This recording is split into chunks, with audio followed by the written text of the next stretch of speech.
Hello, Scorpio. Welcome to Dove and Serpent Tarot. My name is Paul. If Scorpio is your sun, moon, or rising sign, this is your reading. Please hit the like button, leave a comment. Consider subscribing to the channel, especially if this reading resonates with you. It's totally free. It doesn't cost you anything. If there's anything you would like me to pray over or meditate upon or send positive energy toward, please let me know. Now, this is going to be a general reading, so try to be open and receptive to whatever may come through during our time together. I am merely the messenger, and I ask you to connect directly with each of these cards and use your own intuition to take you beyond the details that I might provide. And remember, Scorpio, that the most important part of any tarot reading is you and a Queen of Swords. All right. We'll take it. That is a clarity. That, to me, feels like the heart and the mind are kind of figuring it out together, right? And that, I think, is giving us a deeper clarity than the mind could on its own or the heart could on its own, right? I think we're getting a deeper clarity about something very important to us. Let's see what's going on here. Seven of Pentacles, the Hierophant, Five of Pentacles.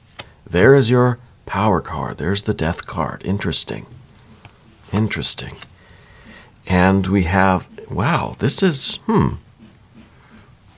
interesting because now we've got the Princess of Pentacles. So it's almost like things were not working, things were not growing, things were not succeeding, there was no abundance, and then bang. Abundance. And just as I say that, you hear my cat scratching at the studio door. She wants in on some of this abundance. We've got a Seven of Cups, a Ten of Swords, a Knight of Swords, and a Two of Wands. Interesting. I feel like there's a growth out of the mud here, right? There's a lotus that's growing. Let's select the mystery card, bonus card, confirmation card. And this is one random card from the Smith Waite Tarot. We're going to set that right there. We're going to put tiny Bob Ross right there on top. Happy little Bob. And we're not going to look at that card until the very end, but it will tie everything together, and it will give us the confirmation that we need. Okay. If at any point during the reading you feel like you know what that card is, put a prediction down in the comments. All right. Let's do it together. Let's make it a group exercise in intuition. Okay. Let's get started. We've got our major arcana. These two major arcana. That's all we've got. The Hierophant is fixed energy. Now, the Hierophant is doing things the same way every single time. It is dogma. It is doctrine. It is conformity. It is saying, I'm going to do things by the book because that's the book I learned from. Well, the Death card is saying, maybe we need to try something different, right? And I think that's a really good approach because we're going from these dark pentacle of this kind of sad-looking earth energy over here to this Princess of Pentacles. Now, the Princess of Pentacles contains every other card in the tarot pack. If you could look behind there, everything is in there. So this is really infinite possibilities now manifesting, right? And they are ready for you to take. We've got some fire energy. We've got some water energy. We definitely have our air, and the air is really the problem here, right? And then we've got our earth energy. It's like intuitively we could see what the potential is here. We could see how we can go from rags to riches, so to speak, from failure to success. And I think that we're getting this clarity. Now, the problem here is the water energy. Well, I think it's the mental energy that's trying to get over the water energy, right? Trying to understand it. And I think the Queen of Swords is trying to get that higher perspective, trying to see things from a bird's eye view to not let those emotions sway us so much. To look at them, understand them, accept them, but not to be immersed right there in the water, in the current of the river, right? This is an energy that can kind of float above things, but it also requires kind of absolute honesty. You have to be very candid with yourself, right? Especially if you're looking down at this this Seven of Cups here. So I think what's going on is you're involved in some situation, work thing, project, a creative kind of outlet. And I think that things have not been successful, right? You've been working very hard at it. It just hasn't been giving you the results that you would expect. Could be a work thing, could be a family, could be a relationship thing, could be a creative thing, could be a spiritual thing. I don't know. These are life readings, right? So we're not trying to say, oh, this is definitely career. It feels like it has something to do with physical manifestations, right? Something that you can hold in your hand, at the end of the day. Sorry, Mr. Dow. But it doesn't have to be career. It doesn't have to be money, right? It very likely is or has something to do with that. It's a life reading. You're creating your life, right? And I think that things just haven't been growing as you would have liked. And so now we're starting to think, well, maybe we got to look at things differently. I got to see this from a different perspective now. Figure out, what the heck am I doing wrong, right? What the heck am I doing wrong? I think ultimately this Seven of Pentacles is a card that says, hey, don't give up. The sevens very often are about confidence, right? And I think that because you are changing your perspective, because you have this this mind that is trying to understand the heart, and they're trying to work together and come together as a unified force, I think you're very confident that you're going to get out of this rut and you're going to meet with this wonderful success. Right? There's a certain confidence in all of the seven cards. It wasn't always that way. This is the five of Pentacles. This is money worries. This is loss. This is things shifting in your physical environment, and usually not in a very pleasant way, or in a way that doesn't feel pleasant at the time because we don't know when it's going to stop moving. It's like an earthquake. I'm from California, right? I'm used to that feeling. The ground starts shaking and you think, oh my God, is this the big one? When's it going to stop? How bad is it going to be, right? And that's really a Five of Pentacles thing. And we're waiting for this to settle out, okay? And I think that this was really, this could be, again, like a loss, could be a loss of money. It could be there was some uncertainty about health and wellness. Uncertainty about the stability of your life due to whatever realm, physical, mental, emotional, creative, spiritual, romantic thing, whatever it is. Right? The ground seemed like it was moving beneath your feet. And I think now we're starting to realize that maybe that solid ground that we thought we were on is not so reliable. Right? This is the Hierophant, and this is underneath everything. Now, there could be a Taurus person involved here somewhere, yeah. For some of you, I think Taurus is going to be a significant energy. But I feel like this is that fixed knowledge. This is say, hey, I did everything exactly by the book. Why didn't it work? Why do I feel like I'm still on kind of, unstable ground here? Why does it feel like I've built a castle out of sand here? It was supposed to be a sure thing. It was supposed to be stable, right? Again, kind of this conformity. It's a dogmatic. It's a doctrine. And I think you're starting to see that for what it is. And you're starting to have this sense of kind of freedom, thinking, I don't have to do things by the book. I can use my own spirit. You can use your own power, right? We have that death card, your power card. This is what you're realizing. The higher up you get in thought, in spirit, able to look down at this situation from this bird's eye view, you're thinking, the less you need to rely on this wisdom from outside textbooks, right? Culture, the classroom, whatever it is, the body of knowledge that is trying to tell you there's a certain way to do things and you got to do it that way. You can break from tradition, right? Because you are unique and individual. You are this death card. And this death card is one of my favorite. I'll let you in on a secret. This is one of my favorite cards. And Scorpio is one of my favorite energies. Because this is kind of, this is a card that when this gets activated in you, in anyone really, this is that once in a lifetime opportunity, right? Literally speaking, because death only happens once in a lifetime, right? And this is that moment for you. And it might be a moment that stretches on for lifetimes, right?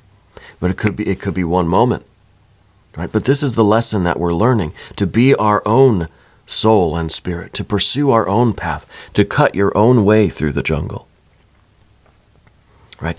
Death is always at the cutting edge of life, so to speak, right? It's what brings things forward and creates progress, guarantees progress. Because death is slow and steady, right? Not in a hurry, it's not rushing through, gets there when it gets there, and it's going to get to everybody.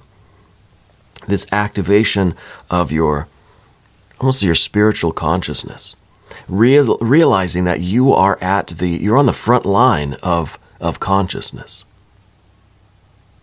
Yeah. So everything that you're doing has never been done before. You have never been done before. This moment has never been done before. So we don't need, we learn. We learn from the Hierophant, and learning is wonderful. I'm a lifelong learner. I will always be learning, right? Trying to. But we also have to realize that we've got a voice of our own. You've got a soul that is unique and individual. While it is, yes, it's part of the world soul, or whatever, cosmic energy, whatever you want to call it, right? But for all intents and purposes, right now, you are unique and individual. You are your own star right now. So this really puts you in a unique position, and a rather precarious position, because you need this as a foundation. You need knowledge and wisdom and learning, right?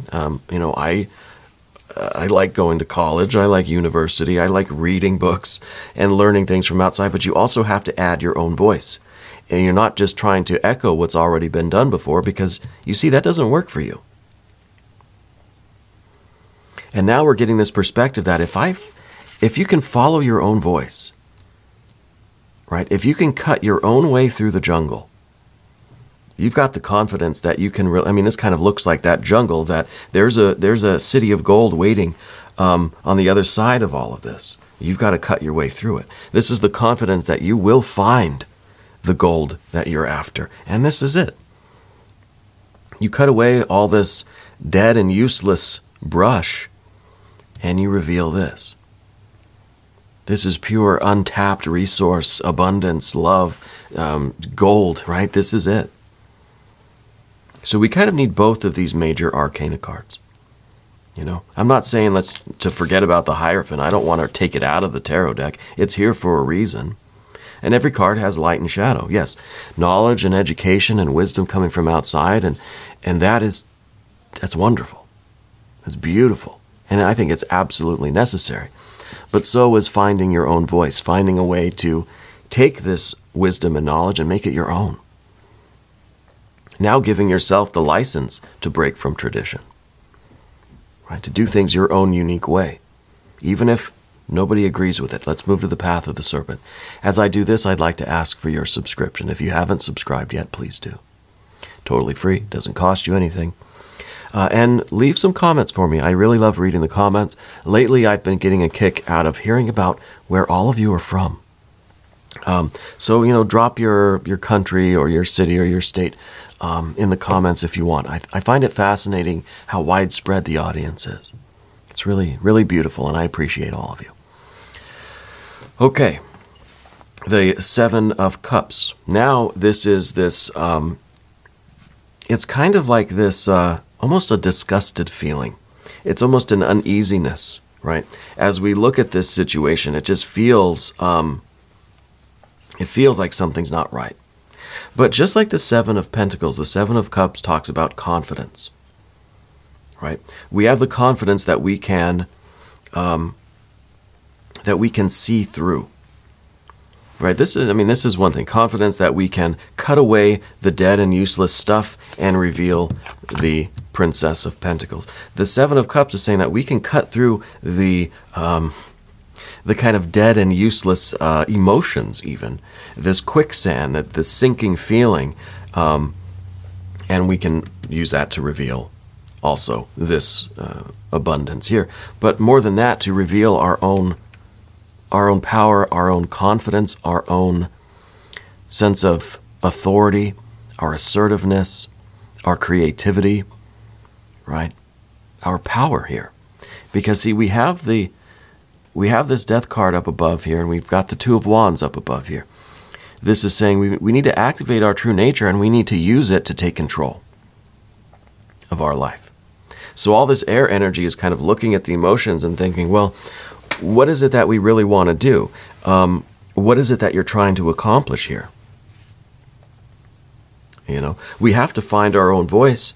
So that means that we have to find our own heart. And maybe through this swampy kind of energy here, it's getting difficult to see it, right?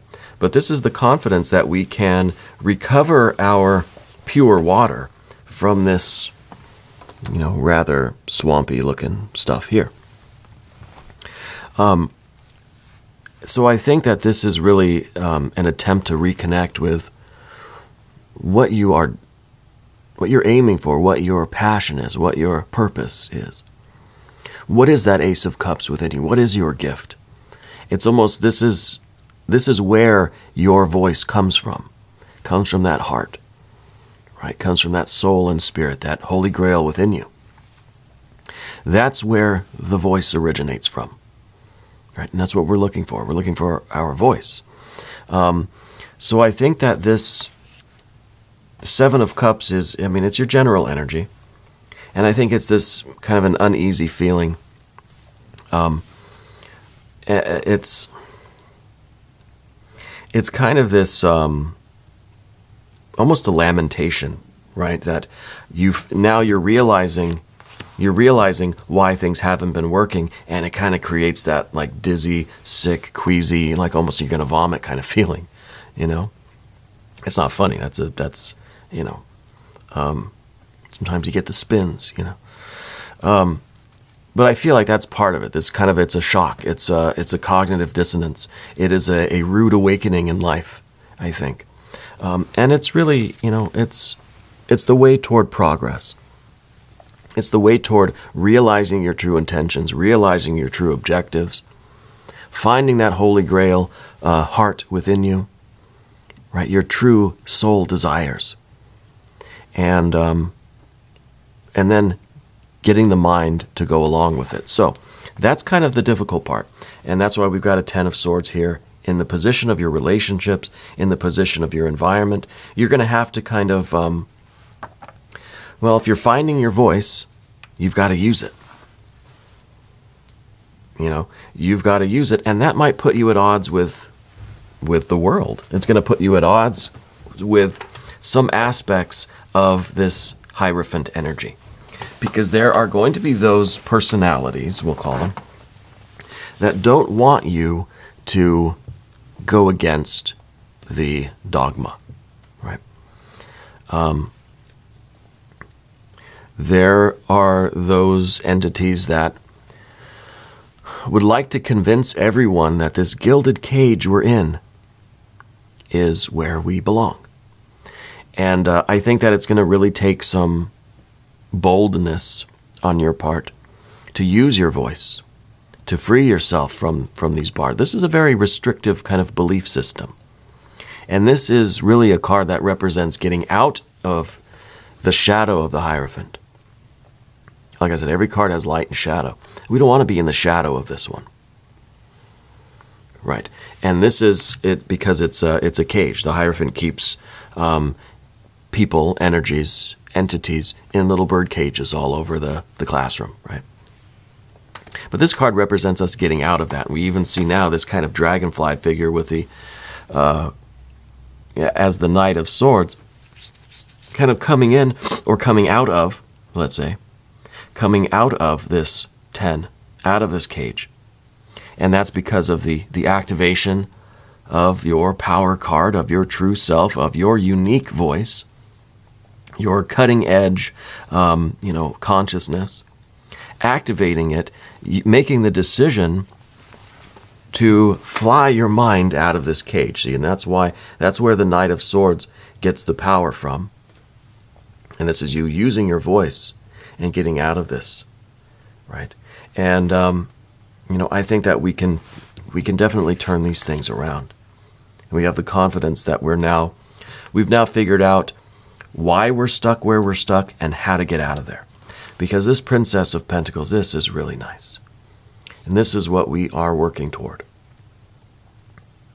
All right, and this is real abundance. This is your ability to manifest whatever kind of life you want. This is infinite. This contains every other card in the pack.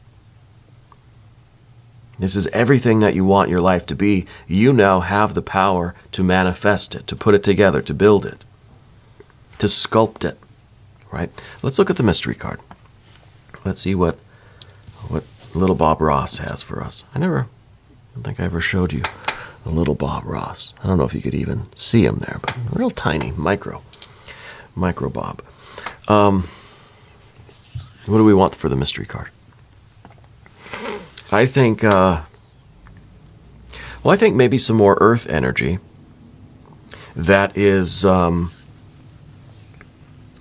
more earth energy that's going to be more manifested, more practical. Maybe a 6 of Pentacles, a 9 or a 10 of Pentacles. That's usually my go-to for these readings, is a 9 or a 10 of Pentacles. Maybe a 9 or a 10 of Cups, too, to show that there's the kind of emotional fulfillment, satisfaction, that we're finding that Holy Grail. And we're using our voice, to our unique perspective to manifest that. Let's see what we have. If you have a prediction, put it down in the comments. Let's see what we have. Oh, goodness, the Death card again. Again, your power card. Again, this idea of maybe, slow, steady progress. This, again, it kind of is this once in a lifetime thing. Maybe twice in a lifetime. Because this is now, I think each of us have a destiny of discovering our own voice, our own power, our own uniqueness, right? And so I think that it is very much represented by this Death card, cutting through the dead and useless stuff to get to this pure potential, to get to the manifestation of our potential. And it is this kind of once in a lifetime thing, because again, death only happens once in a lifetime. And I know that's not technically correct, but come on, just go with it.